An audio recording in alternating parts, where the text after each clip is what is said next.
Of ক্যামেরায় আমি ডিমটা সিদ্ধ করে নিয়েছি। এখন আমি ভুনা করব ডিমটা। মাঝখানে কেটে নিচ্ছি।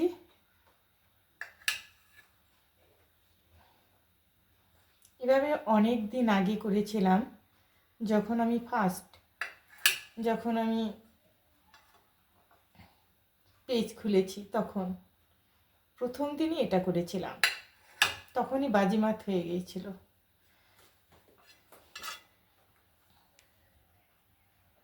প্রথমে আমি একটা পেস্ট করে নেব। 1 চামচ হলুদ, 1/2 চামচ মরিচ, 1/2 চামচ জিরে গুঁড়ো, লবণ পরিমাণ মতো। আমি এখানে এখন একটু পানি দিব, একটা পেস্ট তৈরি করে নিব।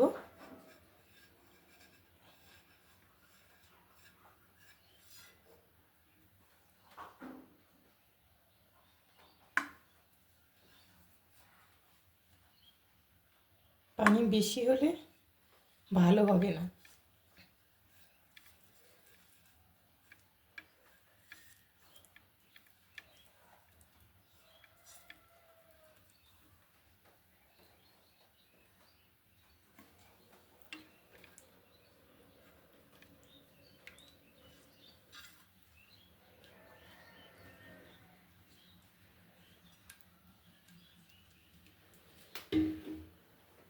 এখন আমি ডিমের গায়ে মেখে দিব এভাবে।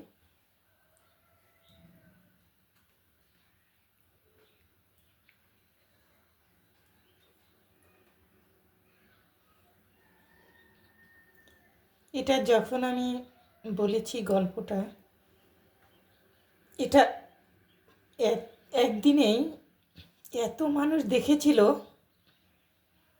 1000-এরও বেশি। এই ডিম ভুনাটা আরেকবার একটা ভাইয়া জিজ্ঞেস করেছিল, আপু কিভাবে করেছেন? তারপর আবার সে কমেন্ট করে লিখেছিলেন যে আপু ডিম ভুনাটা আরেকবার দেখাবেন। আরেকবার আমি দেখিয়েছিলাম, কিন্তু আজকে অনেক ঠান্ডা পড়েছে। রান্না করা হয়েছে গরুর মাংস, ওগুলো আমার ভালো লাগছে না। পরে ডিম সিদ্ধ করে বললাম ডিম ভুনাটা করে ফেলি, আপনাদেরও একটু দেখাই। এটা কিন্তু সব কিছু দিয়েই খাওয়া যায়, পোলাও, বিরিয়ানি, ভাত, সব কিছু, খিচুড়ি দিয়ে। এটা আমি শিখেছি আমার শাশুড়ির কাছে। আমার শাশুড়ি অনেক ধরনের রান্না জানতো।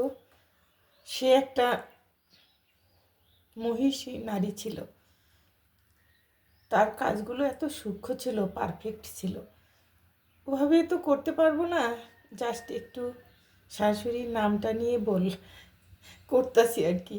এভাবে করছি, মানে কি আর বলবো। চলুন এখন চুলায় যাব।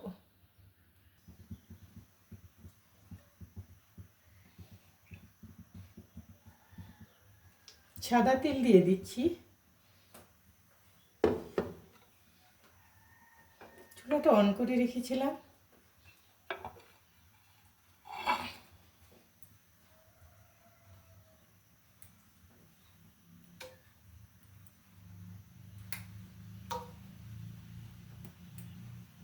তেলটা পরিমাণ মতো যেন পুড়ে না যায়, এভাবেই গরম করতে হবে, তাহলে ভালো হবে। আর যদি বেশি তেলটা গরম থাকে তাহলে পুড়ে যাবে, খেতেও ভালো লাগবে না, দেখতেও অড লাগবে।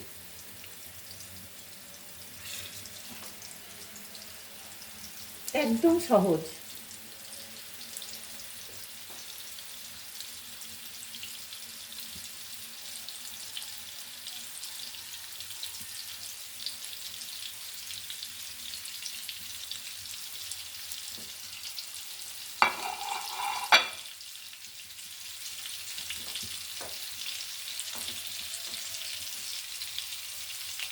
ভয়ের কিছু নেই, একটু ফুটবে, তারপরে একটু একটু রিস্ক আছে, শরীরে গায়ে গেলে একটু সমস্যা হবে।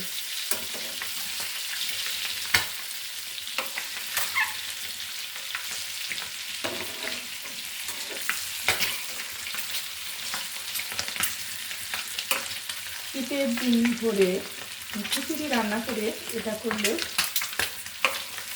অনেক সুন্দর হয়, পরিবেশনটা অনেক সুন্দর হয়, করতে পারলে ভালো।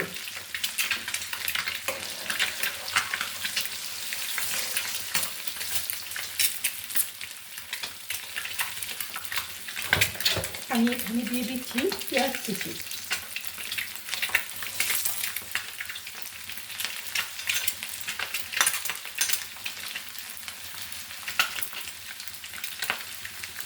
এখানে দিয়ে দিচ্ছি 3টা কাঁচামরিচ মাঝখানে কেটে দিয়েছি।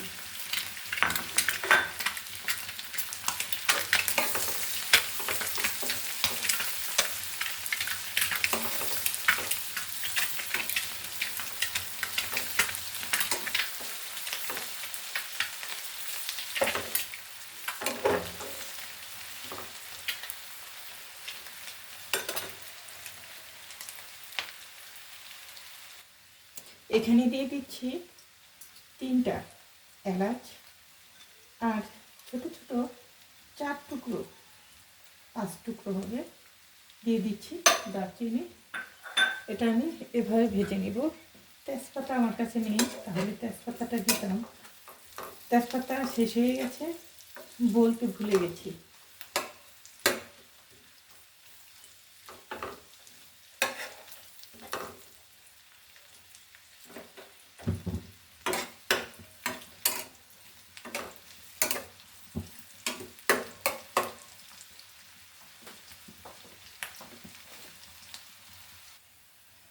ডিম ভুনাটা আমার হয়ে গেছে। এখন পেঁয়াজগুলো আমি এভাবে উপর দিয়ে ছড়িয়ে দেব।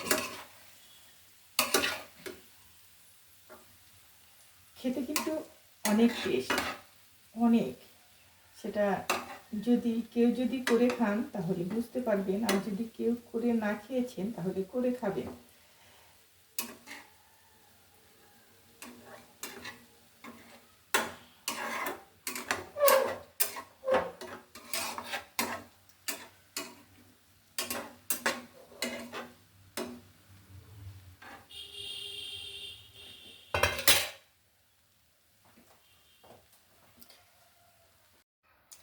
Thank you for watching.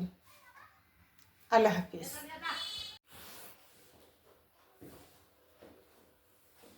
আবার আসবো নতুন একটা রেসিপি নিয়ে।